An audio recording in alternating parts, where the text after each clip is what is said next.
Welcome to Sexology, a podcast that untangles the science of sex and pleasure.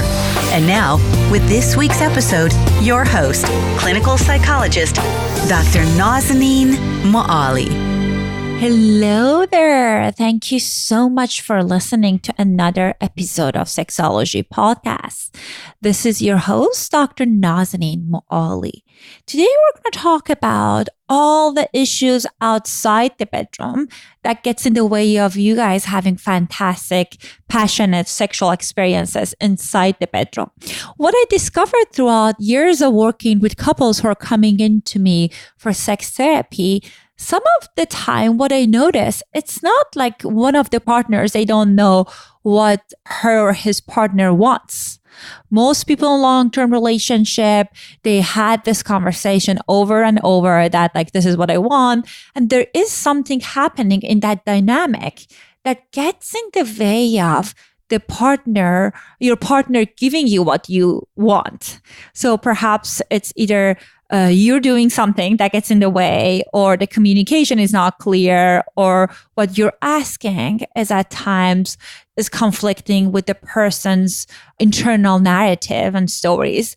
So I thought it would be very helpful to invite the marriage and family therapist to talk to us about his experiences of working with couples.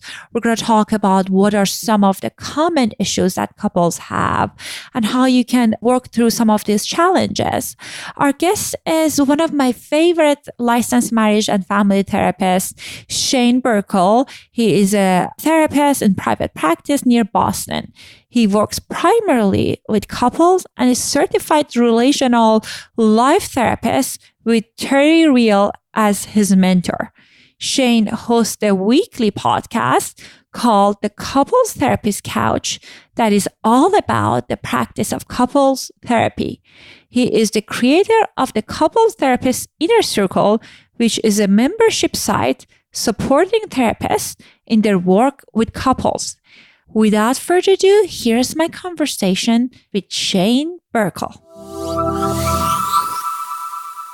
Hello and welcome to another episode of Sexology Podcast. I am so excited to have Shayne Birkel on the show. He's one of my favorite couples therapists. Shayne, welcome to our show. Hey, Nazanin, thank you so much for having me. I'm excited to be here. I'm very excited too, because before we started recording, I was sharing with you that sometimes people coming in to my practice for sex therapy, but the issue is not knowing what their partner wants. Sexual is just other stuff outside the bedroom, which cause some issues for couples to kind of really showing up in the bedroom. So tell us a little bit about the challenges that you see relationally when it comes to couple that might impact their sexual functioning. Yeah, absolutely. And one thing I appreciate about your podcast is that, I think there's this idea in couples therapy that if we just fix the relationship, then the sex will fall right into place. Or if we fix the emotional connection, then the sex will fall right into place. And I don't think that's true. And I think it's good for sex therapists have done a really good job of bringing that more into the conversation. Actually, when we focus on the sex, that sometimes that helps the whole relationship, and it's a more holistic thinking about it.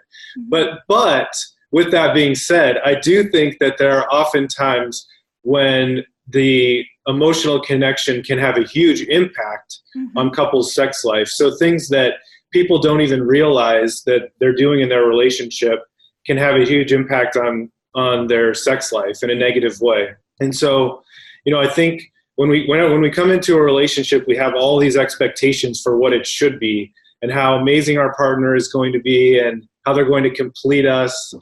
And for a lot of people, there does happen to be a honeymoon period, which can last anywhere from a couple months to a couple years. It's different for everyone. And there's all these great hormones flowing like oxytocin and dopamine and serotonin. And it makes it so that we feel very connected to our partner. We feel very forgiving about any of their flaws. And the sex is often pretty good. So, but then people begin to think that this is how a relationship should be. And that's usually not really based in reality. I have people tell me that they feel that way forever. And I'm happy for them. But for most people, it doesn't really continue like that. And what's really important for people to understand is that that's totally normal to be accepting of that reality, and that it doesn't mean that there's anything wrong with your relationship.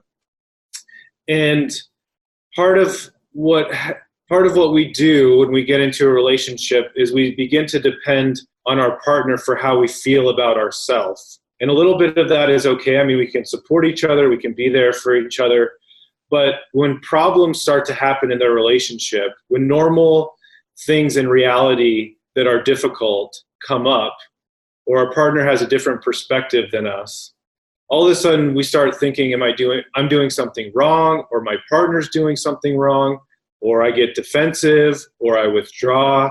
And then it begins to make these relationship dynamics play out. And we lose sight of the fact that we're responsible for our own needs or our own feelings, and that we are a wonderful, amazing human being for ourselves, no matter if my partner's mad at me for forgetting to take out the trash or not.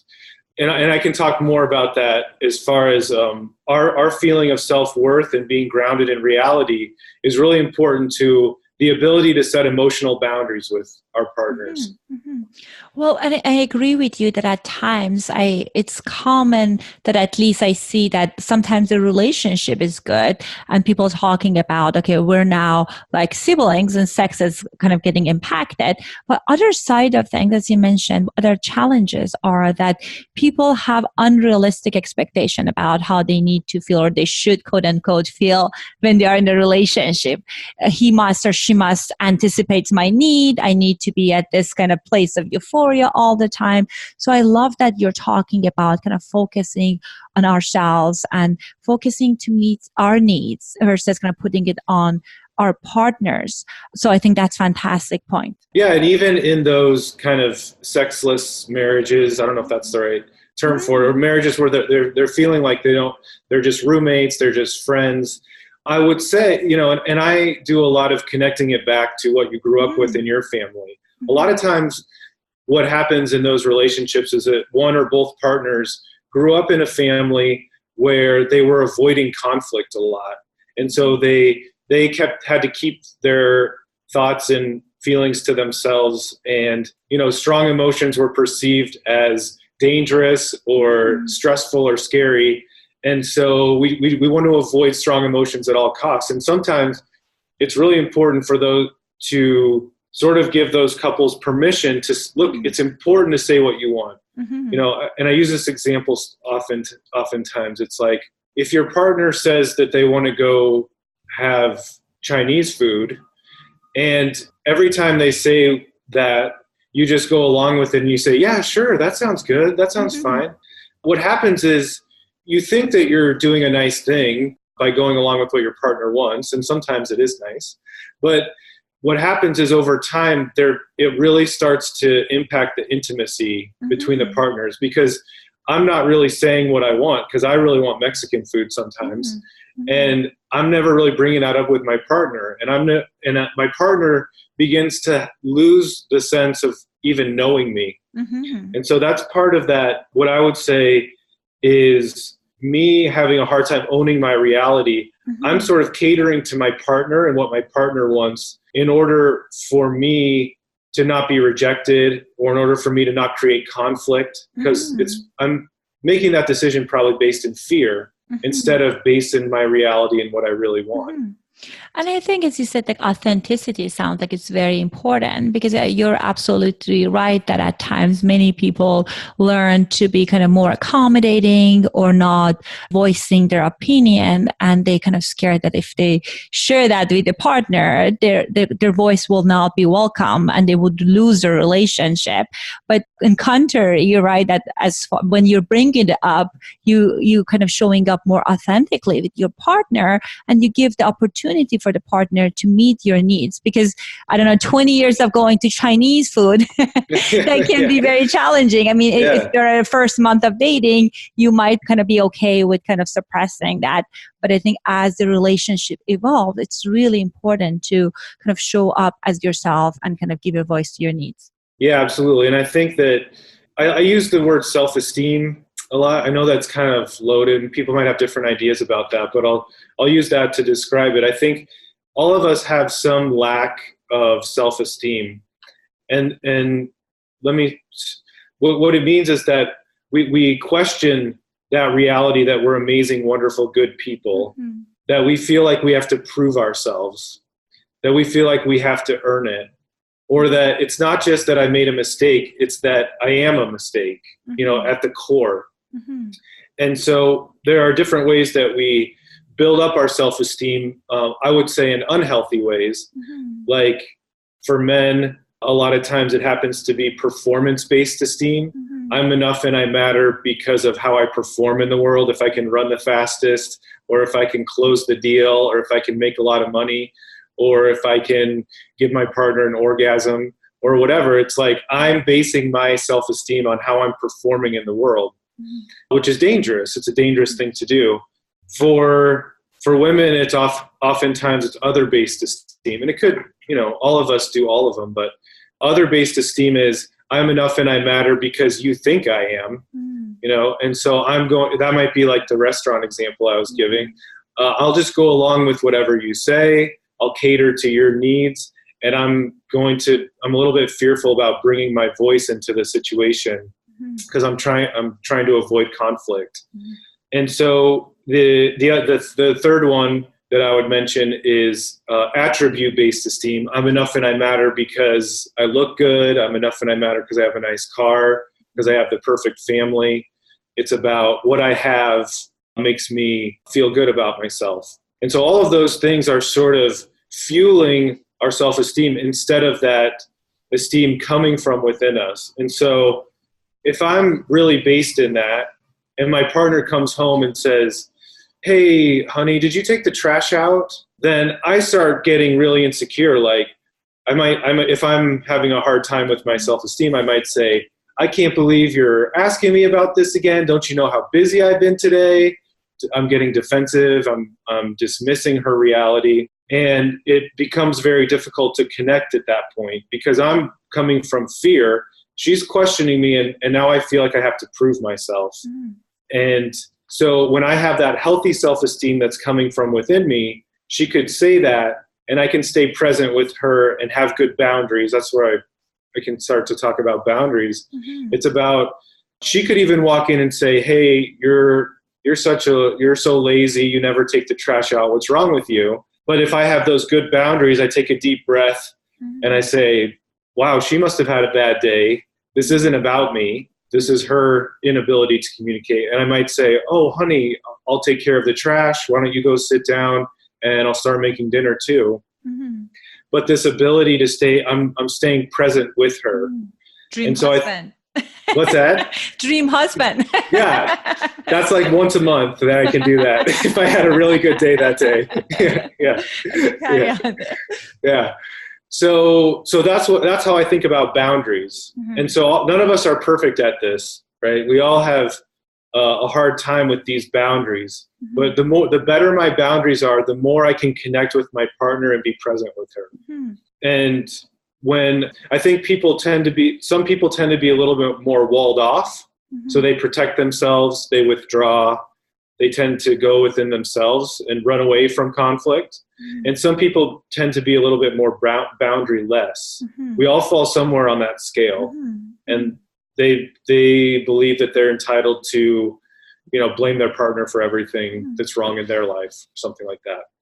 Well, I think it's very important for individuals to kind of like focus on building their self-esteem, as you mentioned, and kind of feeling like, oh, I'm worthy regardless of what situation and what kind of a relationship I'm in. I think that's crucial. I think the other thing that I see a lot is people continuously doing the kind of more of the same. Kind of like they've been kind of doing this cycle of like whether kind of catering or not catering or kind of nagging, and they're just like they stuck in that cycle, and they're doing the same thing and they want the kind of different results. So, for example, I see that at times people who are, as you said, like they are like too accommodating, they don't have enough boundaries and doing more of the same. But I think part of it comes from lack of insight. not knowing like some of these things are subconscious or unconscious coming from our childhood. So how can we assess ourselves about like as far as where are we in this continuum?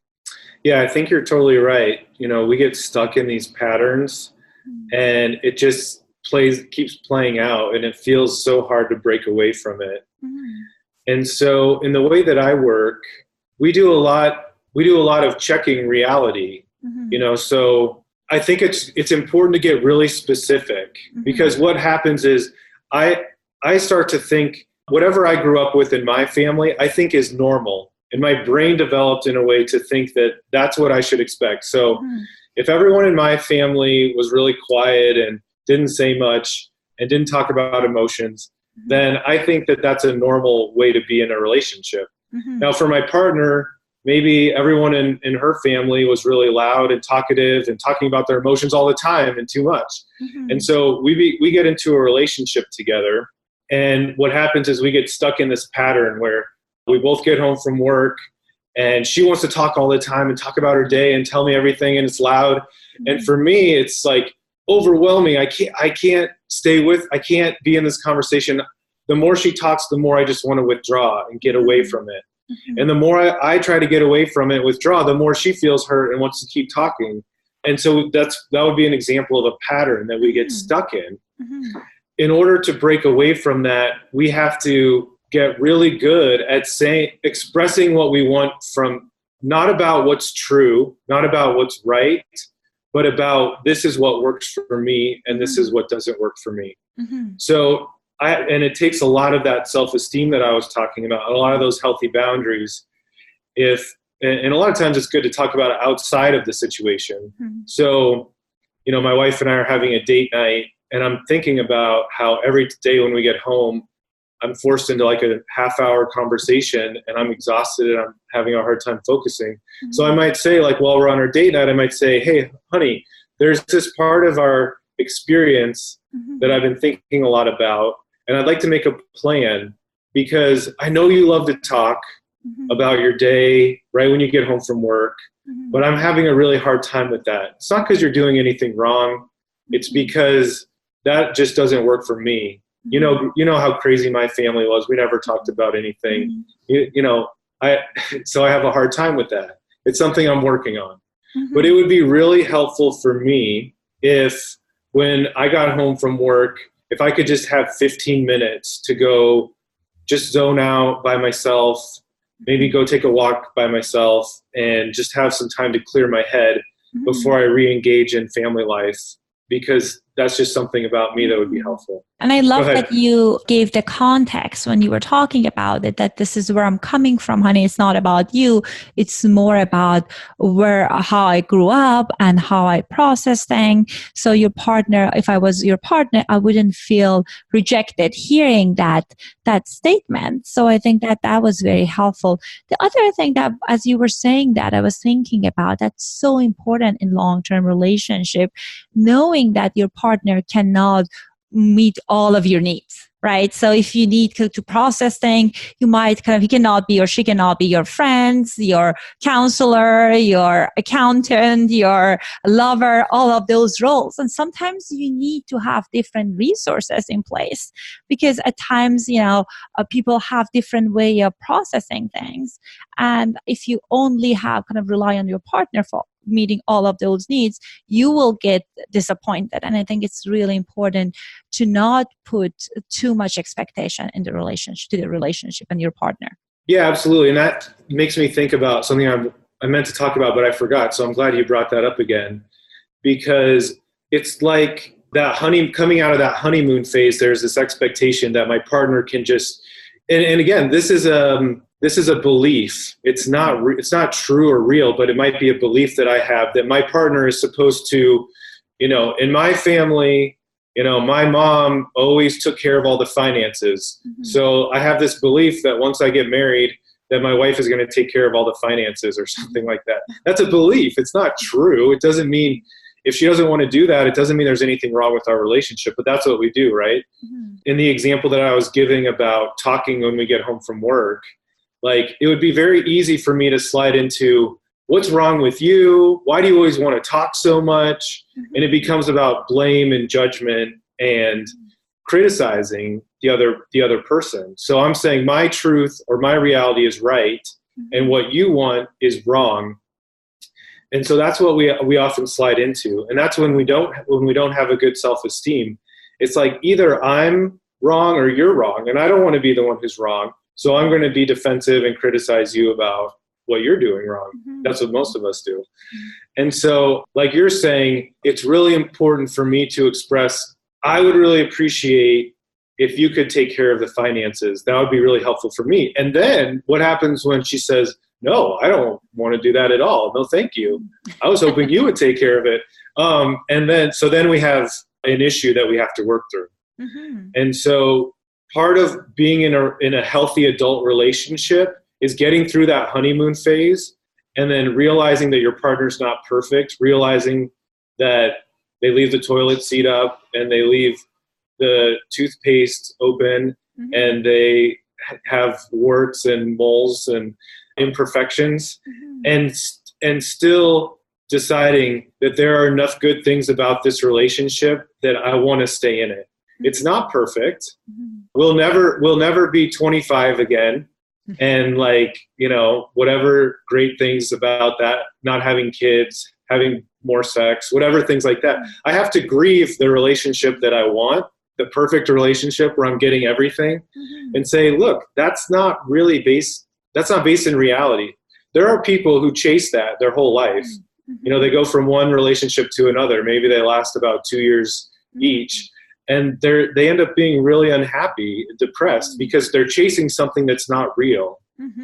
So we can shoot for really good relationships, but we have to have reasonable expectations that I understand if I'm not getting everything I need, it doesn't necessarily mean that there's something wrong in my relationship. It means that I just need to have a more realistic perspective.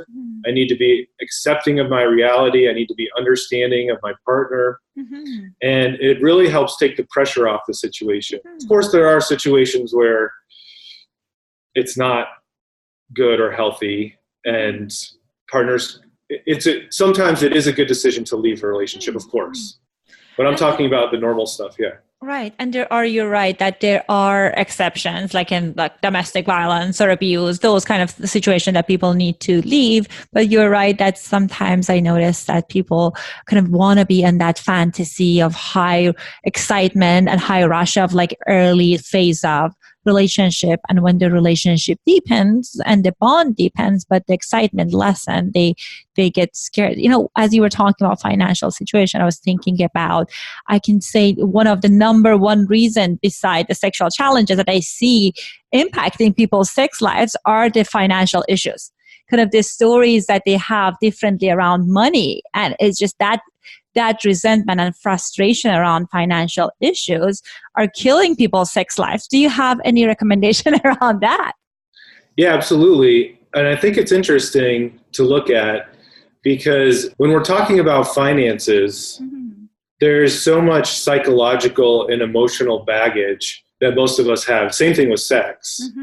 In the way that we're socialized in our society, in the way that most of our parents and families didn't do a great job of talking to us about these things.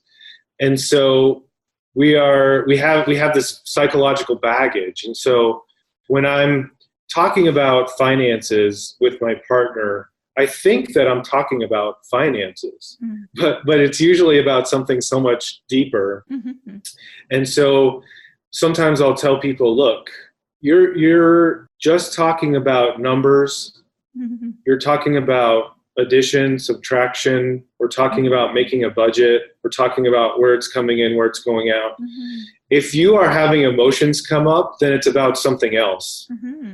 All of us would agree that we're not going to have a lot of emotions coming up when we're doing math problems.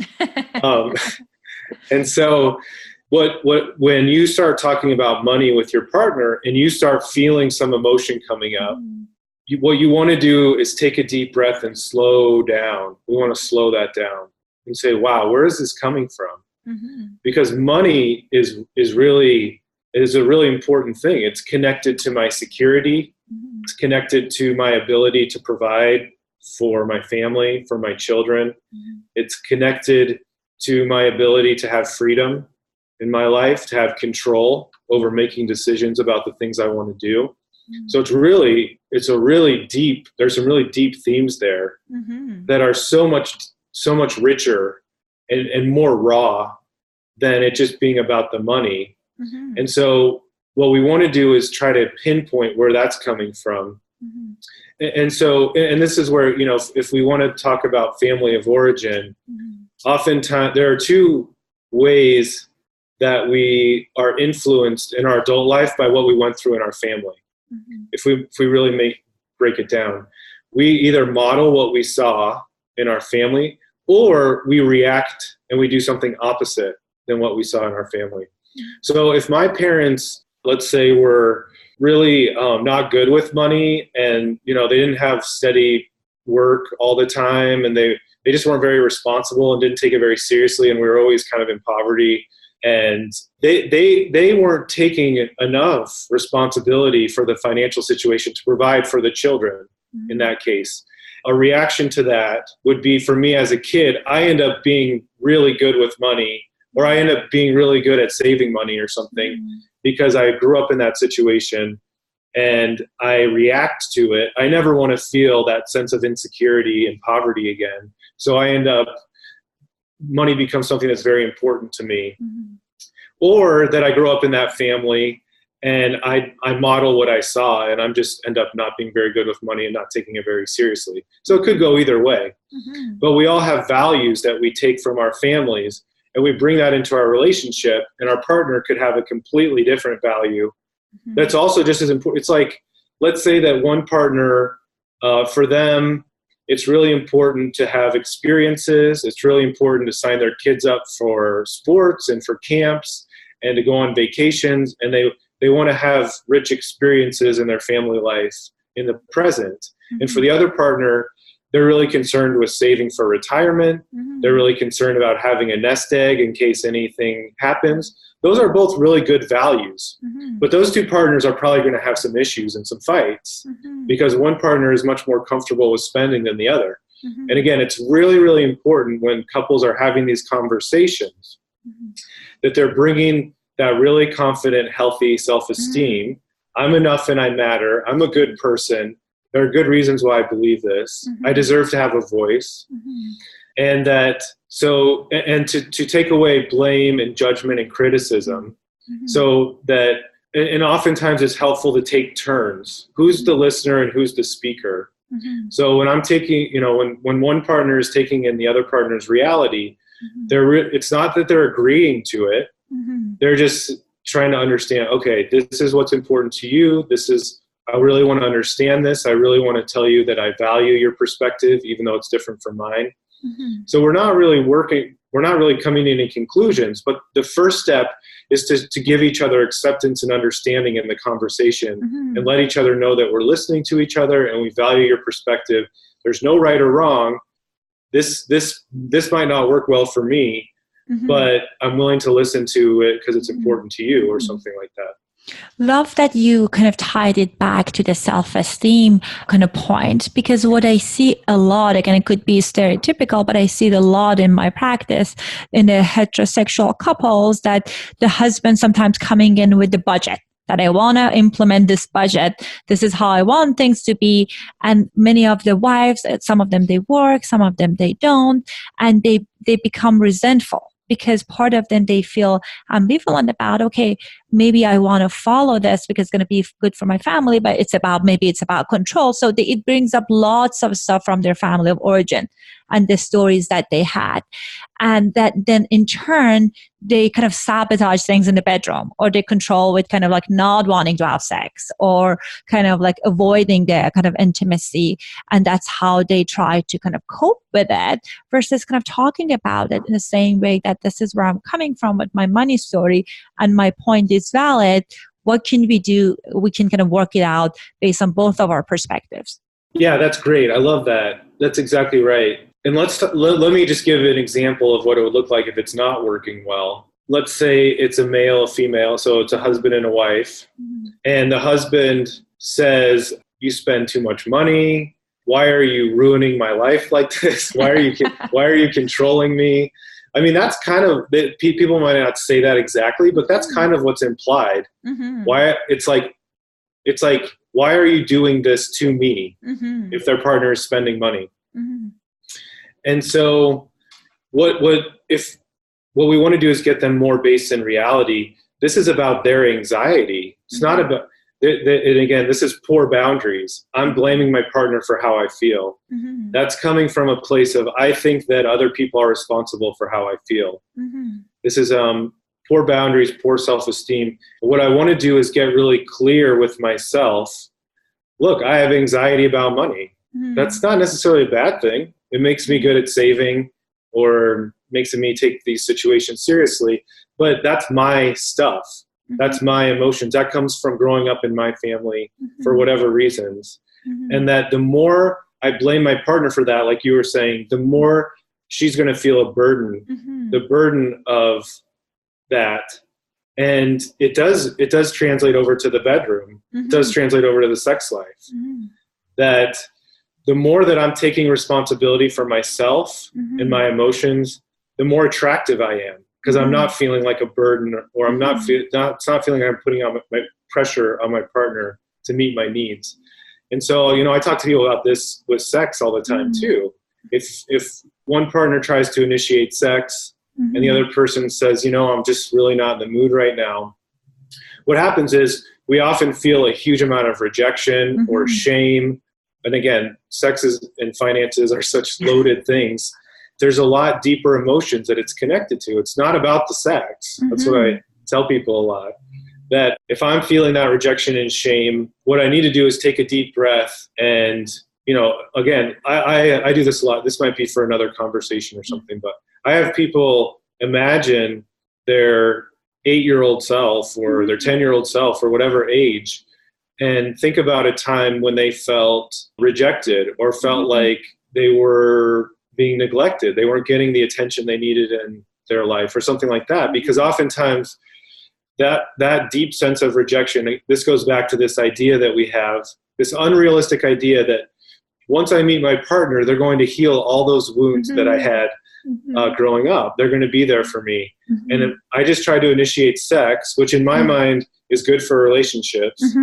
And then they said no. So that must mean there's a problem in their relationship, and I feel abandoned. And it's like 2 + 2 doesn't equal 4.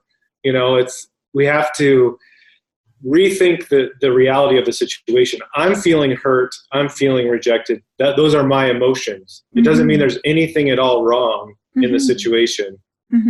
And what I want to do is breathe. If I get to the point where I can calmly share that with my partner, that's fine. But that it's about, if we're tying the emotional connection, which is at the heart of what we all want, connection with someone else. If we're tying that to the sex, it's very limiting. We could probably come up with a list of 10 other ways to feel connected.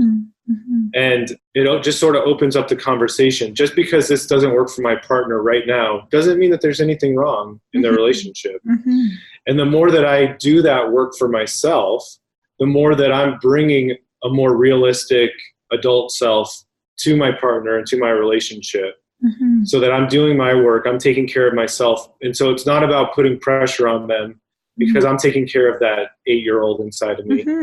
So I'm not thrusting it on my partner to take care of. And I'm bringing my healthy adult self, and I'm accepting and understanding of their reality and things that they may or may not want to do, and open to listening to their perspective. And I think that's fantastic that you have this focus of us people in the relationship to focus on themselves, to kind of fix the thing that they can fix. Because oftentimes people coming into the couples therapy say, look, fix the other person. And that's the problem. And although maybe they're contributing to the problem, but there's nothing you can do unless they want to change. So if you are focusing on the things that you can do, like increasing your self-esteem and setting more firm boundaries, as you're mentioning, that can be something you can be done today. I noticed that we're toward the end of our time, and I know your wealth of great information.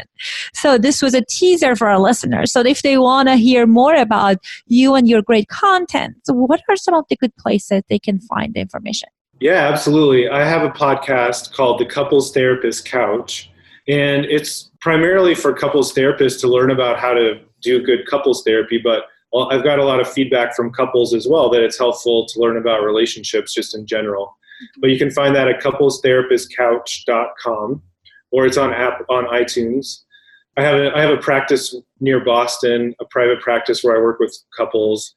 And you can look at my practice website at ShaneBuerkle.com if you're interested in checking that out too. Excellent. So you guys, you can find the URL in the show notes. Shane, this was very helpful. This was very informative. Thank you for coming on my show. Yeah, thank you so much, Nazanin. I really enjoyed it. Yeah, you too. I hope you found my conversation with Shane helpful. I love that he talked about how sometimes our confidence might contribute, or lack of confidence contributes to how we react toward our partner's request. That's an issue that I see a lot in my practice. Some of my clients, they feel like whenever their partner bringing up something, it's an attack to their personality. I talked about money challenges, and many of the couples in my practice, they had different money stories. And when the partner even asks slightest questions around money, that can turn into this huge argument. And the other partner kind of connect all sorts of a story attached to it. The same with sex.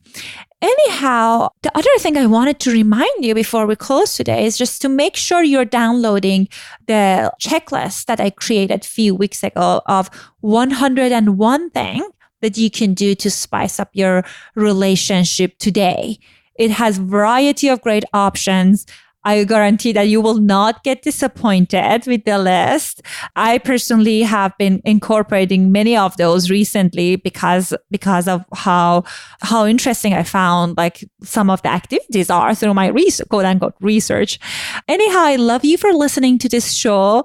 Thank you so much for tuning in, and I'll talk to you guys next week. Thanks for listening to the Sexology Podcast. For more great content, visit www.sexologypodcast.com. Please be advised that information presented on this podcast is not a substitute for seeking help from a licensed mental health provider.